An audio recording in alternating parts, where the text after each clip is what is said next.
कवी सोन्याचं त्यास उपाशी पाहून शेतकरी भावांसाठी आलं सरकार धावून। सध्या टेलिव्हिजनवर सतत ही जाहिरात ऐकायला मिळत आहे। मी लाभात अशी जाहिरात केली जात आहे। असे कलाकार वेशभूषा करून सरकारी योजनांचा लाभ मिळाला असं सांगत बसून कसं चालेल? आणि ही गोष्ट अशी ओरडून सांगण्याची गरज तरी काय? ज्याला सरकारी योजनांचा लाभ मिळेल तो त्यासाठी धावून जाईलच की। ज्याची खावी पोळी त्याची वाजवावी टाळी या उक्तीप्रमाणे। अहो, ज्याचं कर्ज माफ होईल, ज्याचं गाव डिजिटल होईल, ज्याच्या घरी सरकारी योजनेतून शौचालय बांधलं जाईल, ते आपोआपच सरकारचे गुणगान गातील।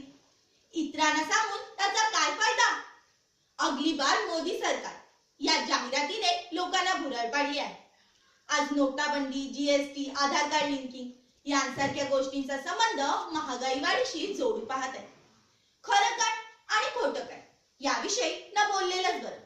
सन्माननीय अध्यक्ष महोदय, परीक्षक वर्ग आणि माझ्या विद्यार्थी मित्र मैत्रिणींनो, आज मी तुम्हाला जाहिरात एक याविषयी काही दोन शब्द सांगणार आहे आणि मला खात्री आहे की ते तुम्ही शांतपणे ऐकाल।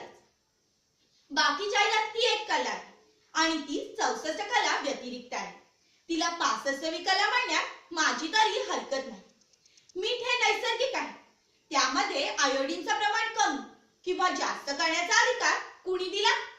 टाटा नमक आणि कॅप्टन कुक वाल्यांना। 100 लिंबांची शक्ती असलेलं विम बार आणि नेमकं जेवण सुरू असताना टॉयलेटचं दर्शन देणारी हार्पिकची जाहिरात भरल्या ताटावरून उठवते। नापास झाल्यावर मॅगी खायला देणारी आई सुद्धा जाहिरातीमध्येच दिसून येऊ शकते। डेअरी मिल्क खाऊन लग्नाच्या वरातीत नाचणाऱ्या सासू सुनांना बघितलं की लग्नात दारू आणि मटण यांच्यावर लाखो रुपये खर्च करण्याची कीव येते। त्यापेक्षा डेअरी मिल्क वाटल्या सर्वांना, विशेष करून बायकांना, तर मनसोक्त नाचतील, खर्च पण कमी येईल। नागिन डान्स, गांडूळ डान्स व दारू पिऊन होणारी भांडणं देखील होणार नाही। एक गाव एक गणपती, जिंदगी के साथ भी जिंदगी के बाद भी, झाडे लावा झाडे जगवा यांसारख्या सामाजिक प्रगती साधणाऱ्या जाहिरातींमधून माणुसकीची हाक ऐकू येते, भूतदया शिकवली जाते। मित्रांनो, बाजारात एकाच जातीची अनेक उत्पादने आलेली असतात, त्यात इतर वस्तूंपेक्षा आपली वस्तू किती दर्जेदार आहे हे ग्राहकांच्या मनावर बिंबवण्यासाठी जाहिरातीचा मोठ्या कल्पनेने वापर केला जातो। त्यात चित्रपट सृष्टीतील नामवंत अभिनेता, अभिनेत्री, प्रसिद्ध खेळाडू यांचा सरासर उपयोग केलेला दिसून येऊ शकतो। फेअर अँड लवली क्रीम, त्यातही स्त्रियांसाठी वेगळी आणि पुरुषांसाठी वेगळी। पुरुषांसाठी वेगळ्या असलेल्या क्रीमसाठी शाहरुख खान। मग काय विचारता?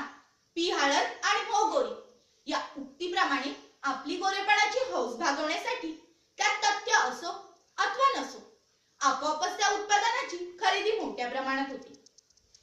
वस्तूचं नाव लौकिक, जाहिरात सदैव करते। वस्तूचं नाव लौकिक, जाहिरात सदैव करते।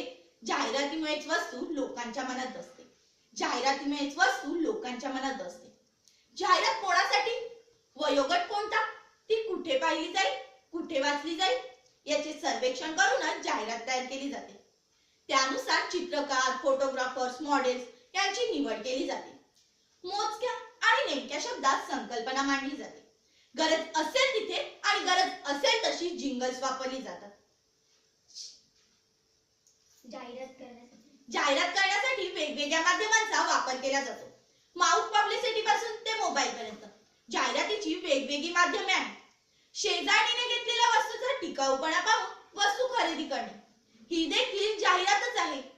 मी घेतलेली वस्तू किती महान आहे हे पटवून देणे ही जाहिरात कला माउथ पब्लिसिटी मध्ये मोडते। काही उत्पादक अशा लोकांना डिस्काउंट, कमिशन अथवा भेटवस्तू देऊन प्रोत्साहन देतात। एखादा चित्रपट प्रदर्शित होण्याआधी त्या चित्रपट